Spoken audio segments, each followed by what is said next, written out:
আজকের ব্রাজিল বনাম জাপানের খেলা দেখে আপনি কি বলতে চান?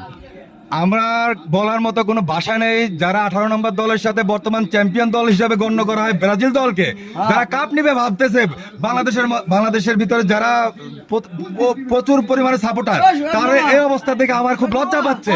তারা কিভাবে কাপ নিবে? আপনারাই বলেন, খেলা দেখেন, খেলার মান বিচার করেন। জাপানের মতো দলের সাথে তাদের এই করুণ হাল, তারা কিভাবে কাপ নিবে? তাদেরকে আরেকটা 7 আপ দেওয়া উচিত আমার মতে। আচ্ছা আচ্ছা, এটা তো 18 নম্বর দল নাকি জাপান? হ্যাঁ, জাপান 18 নম্বর দল। আচ্ছা আপনারা ranking এ। আপনারা যে এই যে কিছুদিন আগে যে ম্যাচটা গেছে, কত নম্বর দলের লগে খেলছিলেন? না, আর্জেন্টিনার সাথে যে খেলাটা এরা এরা এরা এরা এরা এরা কি মানে 87 নম্বর দলের সাথে ফুল টাইমে মাত্র 3 গোল দিছে। এই বিষয়ে আমি কি বলবো? তোমার অনুভূতি কেমন আজকে? এই যে একটা গোল খাইলাম আমরা, হ্যাঁ, এতে কি তুমি কিছু বলতে চাও? কি বলবো আর, টাইম হেবো আছে, আমরা গোল দিব, আমরা 3 গান দেবো, 3 গান।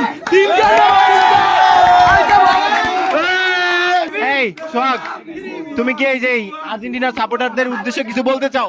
আর্জেন্টিনার সাপোর্টার এখনো হতাশ হয় না, এখনো টাইম আছে, আরো বড় দেওয়ার সময় এখনো আছে।